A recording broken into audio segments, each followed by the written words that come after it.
Hello, my name is Matt Pollard and I'm a digital designer here at RocketMill, and I'm here to talk to you today about mental health in the digital world. But before I do, I want to tell you a few things about myself that you may or may not know. First of all, I love baking, video games and wrestling, although not necessarily all at the same time. And on the opposite side of that coin, I'm terrified of wasps, clowns, and public speaking, which makes this whole thing a little bit of a challenge. This fear forms a part of social anxiety, which I've had pretty much for as long as I can remember, and it tenuously leads me onto my topic today. So what is mental health in the digital world? I hear you all possibly collectively think. And there's this widely accepted idea that digital, especially social media apps and games, are detrimental to mental health. But I want to show you how these digital platforms making waves to really increase mental health awareness and give mental health sufferers outlets for and giving them the tools that they need to manage their conditions. And but before I get into that, we need to ask the question, what is mental health?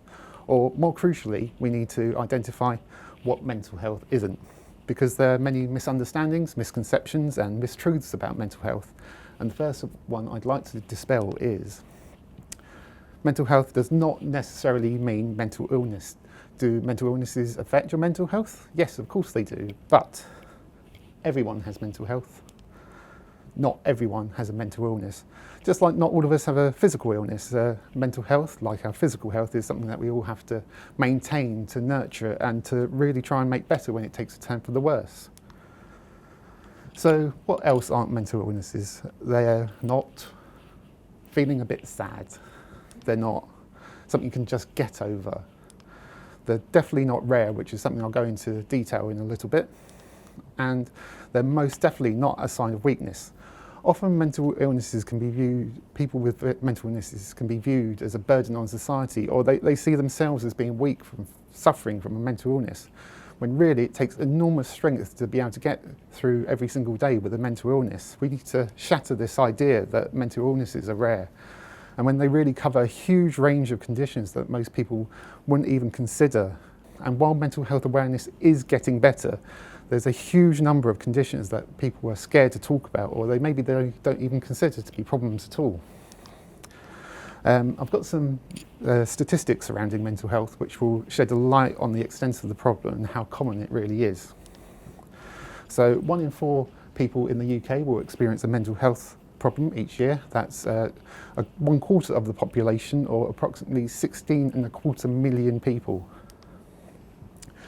5.9 in 100 people experienced generalised anxiety disorder in 2016, and 3.3 in 100 people experienced depression, and 7.8 in 100 people experienced them both.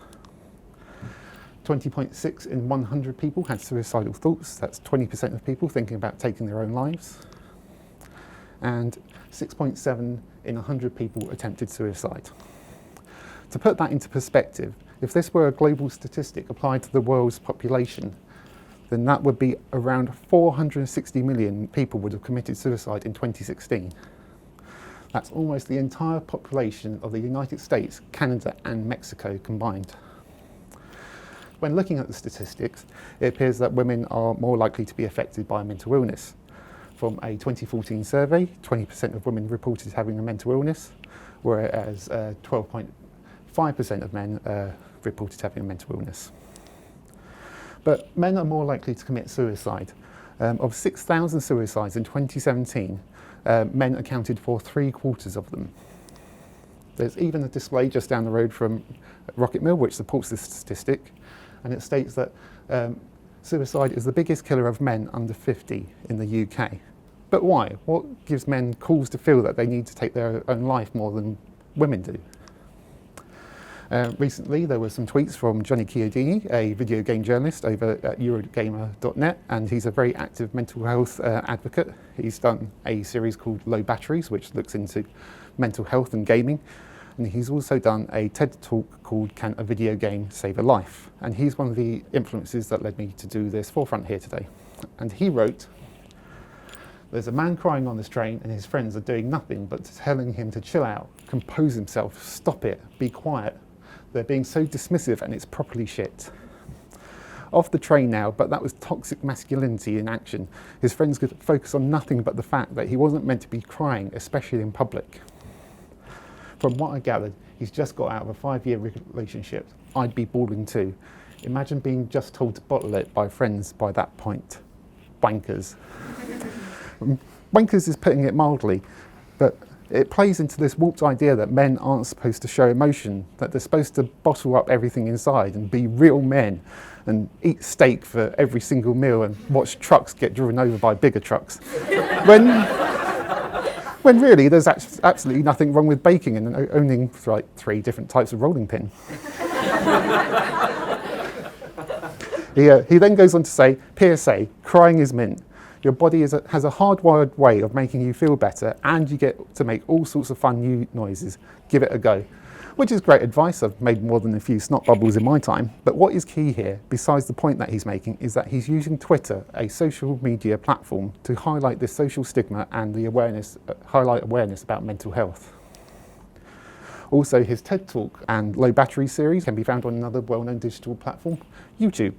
It's digital that's enabling us to bring this awareness to the fore more than ever. Another example comes from my cousin Katie, who suffers from both anxiety and depression.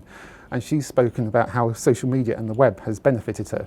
She says, Twitter has been wonderful for finding folk like myself and making friends online. I feel accepted there, and it's easier to talk about mental health than it is in personal real life. She also runs a blog, another digital platform, which allows her to get her thoughts out. And rather than bottling up inside, which is not only cathartic for her, but may well provide comfort for someone else who's going through the same thing. It's often said in this digital age that social media is so ingrained on our society that it is now a necessary evil. But with the potential to change how social media is used and perceived, I would prefer to say that social media isn't necessarily evil. Often talking face-to-face about mental health problems is one of the hardest things that people can do.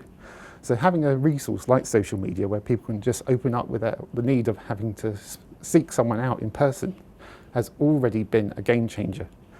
It has the huge potential to do good, and is already doing good if you just take time to look beyond the negative. It's also apps where there's been a bit of an attention shift recently. Plenty of people are aware of apps like Angry Birds and Pokemon Go, but there's a wealth of apps out there that aid mental health sufferers and provoke awareness. This is just a small cross-section of apps that are out there to aid a wide range of mental illnesses, ranging from anxiety and depression to the scarier, less talked about ones like bipolar disorder and schizophrenia, or even ones that most people wouldn't even consider to be problems like OCD, addiction and eating disorders. While I can't show you all of these, let me touch upon some of the more interesting ones I've discovered. This first one, which isn't even an app, it's actually a chatbot called Wobot, and it is integrated into Facebook Messenger, and it acts as online digital CBT, or cognitive behavioural therapy. And it gives daily lessons with the aim of helping reframe negative thoughts. It can track your mood, or as you can see from the example here, it just gives you simply a quick outlet for anything that may be on your mind, or even give you emergency contacts should things be really serious. Next is an app called Headspace, which focuses on mental health maintenance. The idea is it gives you short meditative exercises that help you focus your breathing, clear your mind, manages the stresses of everyday life, and simply manage your own headspace. And while Wobot and Headspace focus on managing your mental health to not let it get to a point where you're in dire need of help, Stay Alive is an app that's designed for people who are at real risk of taking their own lives and reaching breaking point. And it has a range of resources, tools and contacts to assist you in getting help when you really, really need it. Lastly is Flowy, which is an app which actually gamifies mental health maintenance. It's designed for people who experience panic attacks and allows them to manage them by helping them control their own breathing and collecting the coins that you see on screen, and they breathe in time with the wind. It actually provides a distraction for their mind and the feeling of overwhelming fear that they're feeling.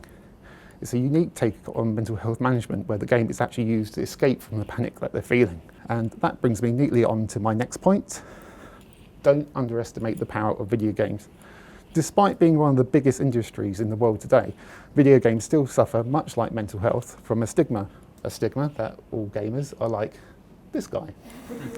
And that video games are the root of all evil, that teach your kids how to kill in Call of Duty, or even worse, teaching them how to floss. But the truth is that video games have come a long way over the years and are more than just a form of entertainment. They have, flossing notwithstanding, become an art form in their own right and have given means of escapism to many, many people who are struggling with their mental health. I myself, on many occasions, have video games to thank for lifting my mood out of a dark depression and just when things seem at their very, very worst. But it's just not the means of escapism that give video games an important role to play in aiding mental health, as many games are now actually tackling mental health issues directly, which is helping raise awareness and gives gamers who may be suffering with their mental health a way to realise that they're not alone in their struggles. Here are just a few examples.